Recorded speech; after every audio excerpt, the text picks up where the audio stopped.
Hey guys, my name is Travis. I am the family pastor here at Aloma Church, and I really want to thank you guys for joining us on our family team vlogs. Hopefully you've been enjoying these. We've had a great couple of weeks. If you haven't caught them, in week 3, Aaron was sharing a little bit about relationships and how to prepare for things in relationships. Brought up a great concept of having the fight before the fight. So if you haven't seen that one, you got to check that one out. And then last week, Rob was talking a little bit about how do we pass on our faith to our kids or teens. And that is just a great thing to really help them catch what we believe. And so you want to check those out. This week, I wanted to talk a little bit about stress, because there's no stress right now in our families at all, right? Yeah, right. And so we see the stress in our kids. Again, we're stuck in our houses all the time. And I was thinking about this too. We've had some more positive news a little bit come out with the pandemic kind of stuff, but things are still very stressful because, again, like I said, we're still stuck in our homes together. We're doing everything together. And we're starting to get on each other's nerves. I know that, especially in my house. I love my boys, but I got a 21-year-old and an 18-year-old, almost 19, and both in college, and they're both kind of doing their own thing. Yet we're all in the house, and so it's a little stressful sometimes, and especially with young ones. If you have young kids, I know that can be a little stressful too. And then, of course, school is still closed up, and they can't get with all their friends. If you're teens or anything like mine, I mean, it's, hanging out with friends is all video, which of course they get the video head and they just stare at you blankly, and you wonder if anything's going on after they spent 6 hours on the computer kind of thing. So there's a lot of stress going on. There really is. And one of the things, I don't know if you've noticed, that as you try to talk to your kids, sometimes you don't get necessarily a straight answer. I was talking with a senior just 2 days ago, actually, about, hey, how do you feel about all the senior stuff being canceled, not having a big graduation, all the events you're doing, just not being able to do that. And one of the things that she said was, well, it is what it is. And that's true. It is what it is. We can't control it. But what I've really found, as I've worked a lot with kids and students, is when you get answers like, it is what it is, or I don't know, or I don't care, when you're asking these specific questions about how they're doing or how they're feeling or events that are changing right now, it usually goes to something a little bit deeper.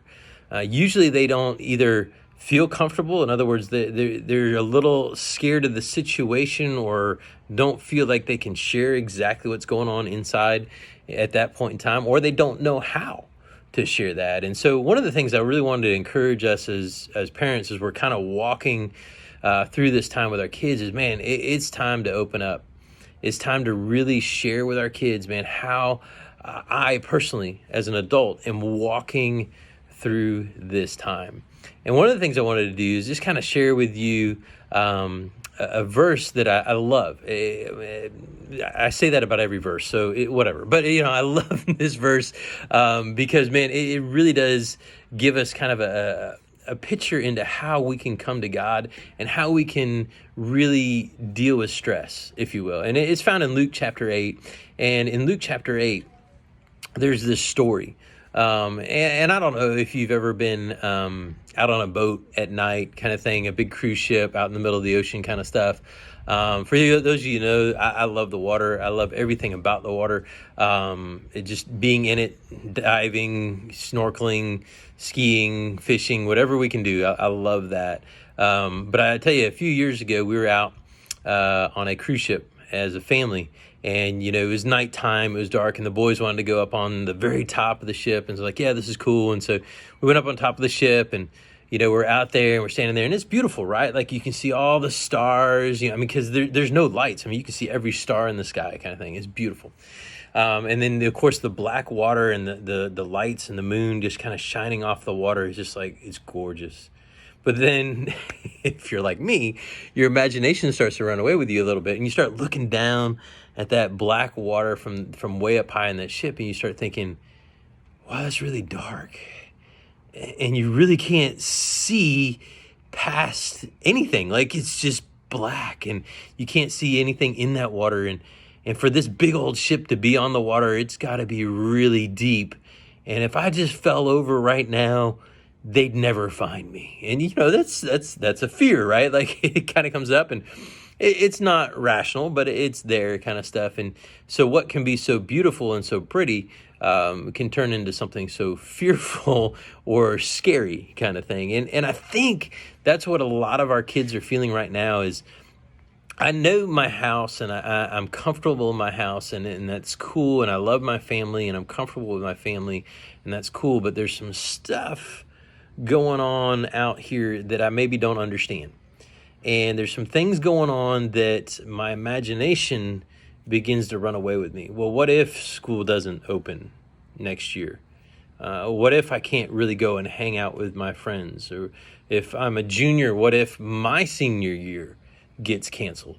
Or what if my grades right now are not going to allow me to move on to the next grade? How are they even going to know that?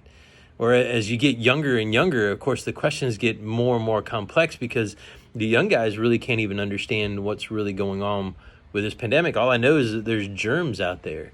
And these germs are keeping everybody away from each other. So if I go and I talk to somebody else that's not a part of my family, am I going to get sick immediately? I mean, there's a lot of question, there's a lot of fear, and there's a lot of stress, I think, that goes along with that. But if you go back into Luke 8, so Jesus has been going around, right? And he's been hanging out with folks, going from town to town, talking about who God is and how we as people can connect with God, which is awesome. And crowds are following him. And so he tells his disciples, hey, man, we're going to go over here. And so they all get into a boat. And so they go out on this lake. And as you begin to check it out, and you can find this again in Luke 8, it starts in chapter 22. And he starts talking about they're out in this boat, they're cruising along, and it says a squall or a big storm just comes down on the boat while they're out in the water. And what's so interesting, there's two things that are very interesting about this. Number one, it says that the boat was becoming swamped. So in other words, the boat was getting beat by the wind and the waves and everything else, but the water was beginning to come over the sides. And so this boat was about to sink. So, I mean, that's scary, and it was a dangerous situation. The other thing that was very interesting is that Jesus is asleep during this whole time. And so his disciples, of course, are freaking out because they're seeing the water come over and they're seeing the boat get beat up. And so there's fear, there's stress there. But Jesus is asleep. And one of the things that it really does tell me is, you know what? Number one, Jesus, man, he is never shocked. He's never amazed. He's never caught off guard about our stress. And here's the thing that I love, is that even in this stressful situation, Jesus is not stressed at all. I mean, you think about it just for a second. When can you sleep the best? Number one, either when you're exhausted, right? Like you've just worked all day long kind of thing and you're ready to go for bed kind of thing. You just sleep through anything. And that's true. Jesus has been working a lot, so there's some exhaustion there. So he was sleeping. But the other time that you sleep the best, right, is when you are completely relaxed. And I wonder if Jesus was just completely relaxed. I mean, now think about it. If you've ever been on a boat in a storm, and you know, I grew up again down in South Florida. My uncle, he loved to fish. He was one of those guys. Love is too small of a word for this. I mean, he just, his life wrapped around fishing. I mean, that was what he just, every moment that he possibly could do, he would do. And he had this theory that whenever a hurricane or a tropical depression was coming in kind of thing, that it would drive the fish in closer to shore. And so you should go fishing as the storm's approaching so that you can catch fish. And so I remember more than one time, you know, my dad waking me up and like, hey, your uncle says that we got to go fishing because the storm's coming in. And so we'd literally go get in the boat, right? And we'd go battle through all these huge waves out there. And, you know, it was always, you know, who would throw up first. That was always the game to see who, and it was always me. I'd always throw up first because it was just getting beat. But the last thing, the reason why I bring that up, the last thing that I could ever imagine doing is when we're going out through this storm. Oh, and by the way, the theory never worked. We never caught anything before a storm. So don't ever go out before a hurricane. Okay. Anyway, but we would go out and we're just getting battered by all these waves kind of stuff. And I do love this one. When I was 10 years old, my uncle said, hey, you need to know how to drive a boat during this stuff. Here, drive the boat. Yeah, let's put all of our lives in a 10-year-old's hands. That's brilliant, Uncle Jan. Nice job. Anyway, so the last thing I can ever think of is going through all those waves and the wind and everything else and thinking, hey, this is a good time to go to sleep. That's not it. You see, and Jesus in this time, as we're reading through Luke 8, man, the wind, the waves, everything is beating against him. And he's just totally asleep. He's totally relaxed because our emergencies don't scare him. Our stress doesn't scare him. And I think that's one of the things that we need to help our kids understand is, number one, that our stress doesn't scare God. And parents, let me just say this a little bit too. Begin to develop that open communication with your kids in a safe place for them to share. Because when they share stressful things or things that they're afraid of, sometimes it's going to scare you and sometimes it's going to freak you out. But that's where you need to stay relaxed and stay calm and let them know it's okay to share right now. It really is okay to share. Mom, Dad, I'm here for you. I'm here to listen. And you know what? I might not understand what to do, but we're going to work through this together. Begin to develop that open thing. And that's, sometimes it takes time, because it's one thing to just say, hey, listen, I'm always here for you. I can always listen to you. This is a safe place to share. But if I haven't built that over the years, then that might take some time. And so parents, that's one thing that we need to remember is that, you know what?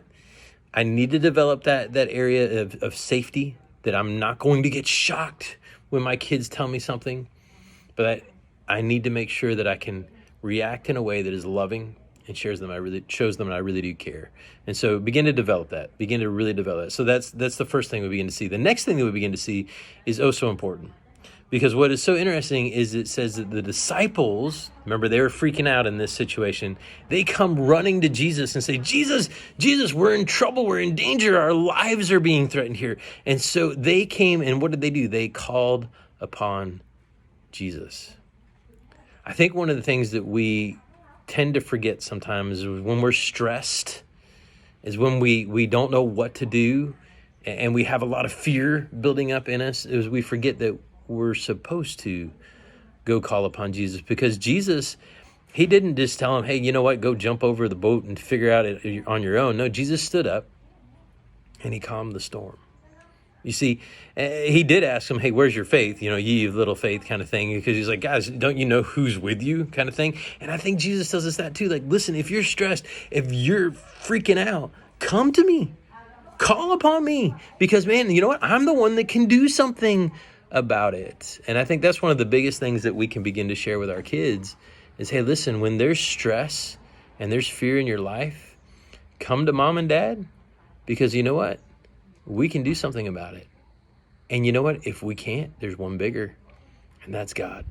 And he can always take care of that. But we have to call upon him, right? We have to come to God. And so today, man, I just wanted to share just a little bit. One, open up. Make sure that the environment is open for your kids to share.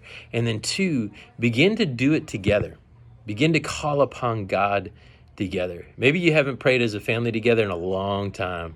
But man, maybe tonight might be a really cool time to pray as a family, to call out to God and say, God, this is what is stressing us out. This is what is hitting our family right now. And begin to embed that into your kids, because man, that's when they can begin to relieve some of that. And you know what, again, it has taken a long time, but my boys, I've learned that different environments call for different things, and that sometimes they're not going to share with me, and sometimes they're going to say, you know what, Dad, this is what's going on. And you want to really begin to build those environments where they have the opportunity to share with you. Now, one of the things that I'd really like for us to be able to equip you with at home too is just some things. You're going to see some websites down here at the bottom of the vlog. And I apologize, this first one is a kind of a long one, but write it down. And if you have any troubles getting into it, let me know and I'll email you this link directly. But there's a link so that you can see how to begin to talk to kids and students during this pandemic time. And then there's going to be a couple other links on just how to get the conversation started. And then one of the things that I really like to do for us as a Aloma family is I need to get us out of the house a little bit. And so what I'd like to do is help your family out a little bit if you have younger kids, and open up a time where you can come into Aloma and use our playground because we have an amazing playground right there at the kids building. And so what I like to do is offer an opportunity this coming week on Wednesday and Thursday to give each and every one of you an opportunity to hang out on the playground and play as a family, just as your family and one family only. But what I need you to do is email me if you'd like to do this, and what we'll do is we'll give you 45 minutes basically to hang out on the playground, play with the kids, bring some snacks, whatever. And after that 45 minutes is done, one of our family team members will come out and clean thoroughly the playground before the next group comes out. But what I'm going to have to do is assign times for you to come out. And so what I like to do is, if you'll just email me, it's kind of first come, first serve. Sorry about that. But if you'll email me at tconrad@alomachurch.org and let me know next Wednesday, or this coming Wednesday and this coming Thursday, which, here, let me get you those exact dates kind of thing. So we're talking that is the 6th and the 7th, okay? So it's May 6th and 7th. Let me know what times will work. We're going to open it up between 10 a.m. and 5 p.m. And so just let me know when those work, and we'll set you some time slots there. Again, it's only one family at a time. We'll make sure that it is very clean before the next family shows up, kind of stuff.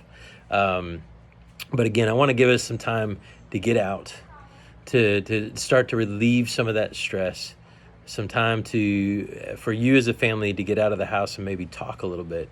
It's amazing how play will really help when you have younger kids or even older kids just doing different things. Just hang out with them and begin to see how much they begin to talk. So guys, I'm praying for you. I know, again, this is not a great time, but it is a time that we can really begin to lean on God and lean on each other as a family. So I'm praying for you, and I hope to see you guys again real soon.